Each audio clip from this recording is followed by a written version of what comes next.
RE2, we're back, of course, talking some Final Fantasy Tactics. Yet again, we're talking some more Ivalice Chronicles. We have an interview with Inverse and Yasumi Matsuno and Kazutoyo Maihiro, I think is how you say his name. Both of them, of course, being devs that worked on the original Final Fantasy Tactics. The interview itself has probably a couple talking points, but the main one being them straight up teasing something else with Tactics in the future, kind of based on whether or not this game does well. So let's hop right into it. I wanted to ask about the script changes for the enhanced version of the game. How do these differ from War of the Lions, and why did you decide to make them? Is content added for War of the Lions, like Balthier and Luso, still in the game? First, regarding the script for the enhanced version, there are multiple additions to convey the character's emotions, and the conversations during the event scenes and during exchanges made during combat. This is done to clarify sections that were difficult to grasp or left open to interpretation in the original game. With the additional dialogue written by Yasumi Matsuno and the new full voice acting, each line now conveys the character's emotions and feelings directly to the player. This title now features voice acting. If we simply added voice acting without adjusting the dialogue, it would have sounded unnatural. Given this, by adjusting the audio to reflect dialogue that will be heard, the character's lines flow naturally as a conversation, greatly enhancing the immersion. On the other hand, the classic version is based off the localization from War of the Lions, features dialogue to read as the original game, so people may find new discoveries by comparing the two.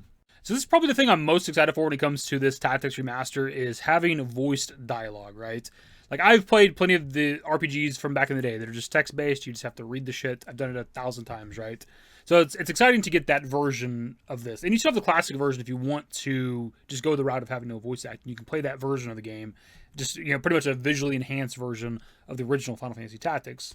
Something I like that Square Enix is doing with the remasters and shit here lately, with Crisis Core Union, re-recording all the dialogue with the modern voice cast, but also voicing lines that were never voiced with the original Crisis Core, and then also now we're seeing this with the Tactics Remaster, them, for one, rewriting the script, but also just adding voice acting to the entire game, right? A little bit off topic, but if we do get to that 9 remake eventually, I hope it has voice acting, whatever it may be. As for the War of the Lions elements, both the classic version, faithful to the original game, and the enhanced version will not include characters or jobs added in the War of the Lions. Revisiting the project 28 years later prompted us to reflect on what we, as the original creators, could do now. We ultimately concluded that the best approach was to faithfully revive the original gameplay experience in its best possible form. We obviously talked about the lack of War of the Lions content with the previous Tactics video that we did on the channel, but I also wanted to address this topic again because I've seen a bit of discourse over the last handful of days for people being upset about it, obviously the lack of that shit, but also people trying to kind of defend the lack of content, which I think is a little bit weird. There's absolutely nothing wrong with the original Final Fantasy Tactics. It is an amazing game. It's a complete gaming experience, right? From beginning to end, nothing wrong with it. War of the Lions is the definitive version of the game, right? Because it has the additional shit that did not exist with the original version of the game, right? Essentially along the lines of something like DLC, right? The definitive versions of games generally include the DLC, right? So it's just kind of like the equivalent of taking, I don't even know, a PS4 game, bring it to PS5, but just not including the DLC. Of course there'd be backlash for that. Another example I can give is, I talk about Dragon Quest VIII off and on the channel, one of my favorite games of all time. I'm desperate for a remaster, a port of the game, whatever. But if they were to do that, and it was just simply the PS2 version, I'd still be looking forward to it, but I want the 3DS version, the enhanced version that has additional content, a shit ton of quality of life improvements, right? Why would I not want that? For me, it's the same thing here. Why wouldn't everybody want the War of the Lions version of Tactics that has, additional story battles and side quests and events and extra characters and extra jobs? It's it doesn't make sense to me, why you wouldn't want that version. Again, Tactics is still a good game, but War of the Lions is, objectively the best version of the game, right? So why wouldn't you as a consumer want that version? I think it's fair for people to want that. I've seen people talk about, waiting to buy the game later on down the road when it's on sale, or canceling the pre-order because it lacks War of the Lions content. And it's fair if people want to do that, man. I've also seen people throw around the idea of them releasing the War of the Lions content as DLC, which isn't unheard of. I don't know if Square Enix has ever done anything like that, but people have brought up an example Persona's done that before with one of the Persona games when they got a remaster or a remake or whatever. What was DLC for the original version of the game was also DLC for its modern version. I'd be fucking pissed if I was an Atlas fan and Persona fan. There's no way I'd support that. And same thing here. If they were to attempt to do the War of the Lions content later on down the road as DLC for the Ivalice Chronicles, I wouldn't support it. Also defend Square Enix, CBU3, whoever, whatever, because I guess they lost the source code for the original Final Fantasy Tactics and then pretty much had to do this game from the ground up. They had to build it from scratch. And it's why does that matter? What does that have to do with them including the fucking War of the Lions content? It means at that point it was definitely a choice to not include the additional content from War of the Lions. They're building the game from the ground up, they can do whatever the hell they want. And including, additional jobs in general, which they talked about wanting to do potentially, additional jobs and characters and things like that, right? It's they're building a game from the ground up, they can do literally anything with it, and they chose not to do that. Over the years, there's been a lot of talk about Tactics' story and its themes on oppression and social inequality.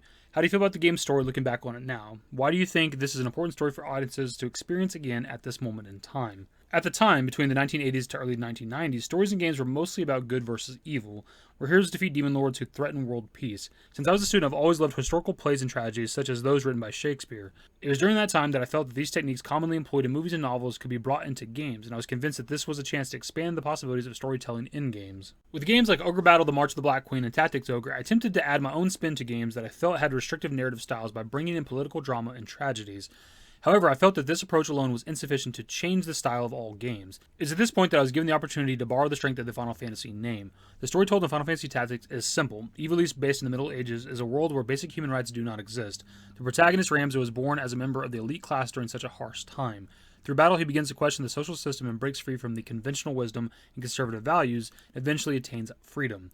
What is true freedom? What is freedom that is not bound by the state, conservative values, or values that align with the status quo? Even after 30 years, it is not still one of the important things that we truly desire, which continues to motivate us. When it comes to the story of Final Fantasy Tactics, it's one of the things people really love about it, right? Besides maybe the gameplay, like the story itself, which honestly I don't totally remember.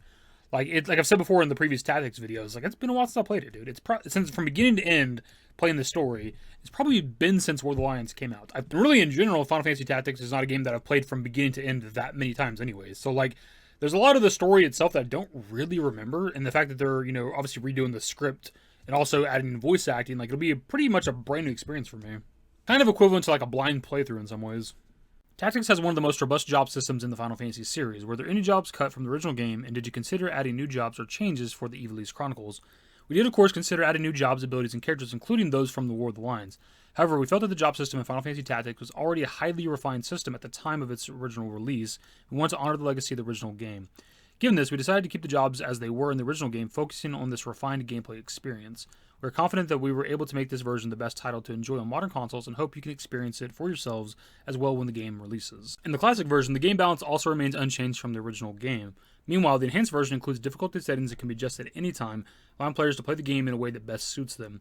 We also made thorough refinements to abilities and adjusted even the smallest details to ensure a fresh and enjoyable experience. The highest difficulty level will require significant dedication on the player's part, so we encourage you to take on this challenge. I'm kind of curious about that like harder difficulty. Like I know with the original Final Fantasy Tactics, at least back in the day when I played it, it was kind of hard. Like I definitely got stuck on a particular story battle. I don't remember which one, but I know it's happened to a lot of people. Like there's certain fights in the game, like if you are not of a particular like level or skill, I guess maybe, like you can definitely get like soft locked, right?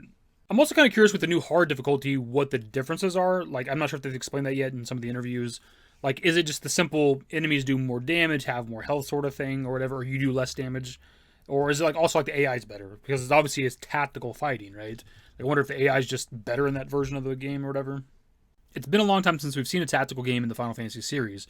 How do you think the Ivalice Chronicles can appeal to newer Final Fantasy fans, and do you think Final Fantasy could return to the Tactics format again someday? Fans of the original game have loved Final Fantasy Tactics for many years, but with no related title releasing for quite some time, it's also been left inaccessible to play. During that time, numerous Final Fantasy titles were released, so even among Final Fantasy fans, there are many who have heard of the name Final Fantasy Tactics but have never played it, or are unaware of its existence altogether. That is pretty crazy to think about too, right? Because there are a lot of newer fans of the Final Fantasy series. Like, for example, a lot of people hopped in with just 16, right? Just because the play style appealed to them more than the previous Final Fantasy games. And the same could be said for like 7 Remake, 7 Rebirth and shit. And also maybe like 15, because that was like an open world Final Fantasy game that appealed to a particular kind of audience, right?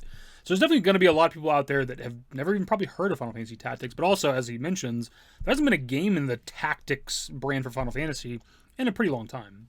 The last game we got was Final Fantasy Tactics A2 Grimoire of the Rift, which came out in 2007-2008. So it's been quite a damn long time. That'd be kind of crazy too, because I don't know how well like the games have sold overall within the Final Fantasy Tactics name, but they got to be like fairly like easier to make than like a modern Final Fantasy, for example, or like cheaper to make, right? For sure, like they're not $100+ million games, right?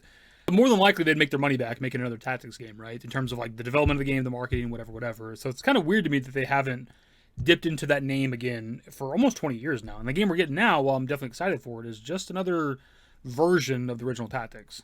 This title was developed specifically for new players who have never experienced the original game, and the enhanced version in particular has improved what was great about the original even further.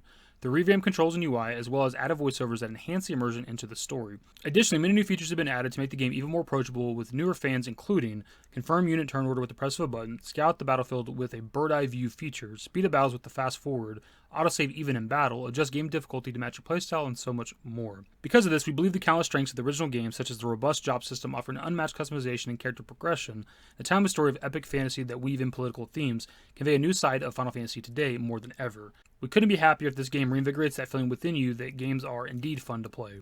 Lastly, while we cannot make any promises about the future, if this title is successful, it will not only demonstrate that there's interest from gamers, but also the viability of tactical games as a business. Such success will surely pave the way for the release of new tactics titles that follow the Ivalice Chronicles. We sincerely hope that this happens. It is kind of another reason to support this game if you've been wanting another tactics, for the last almost 20 years now. I guess maybe you've been waiting specifically for like a sequel or something to the original tactics. Like, if this game does well, they're down to doing another one. I know some people don't really like CBU3 or don't want them making the tactics stuff or doing the 9 remake and shit like that. I don't really know where that comes from because I don't necessarily have a problem with the studio, right?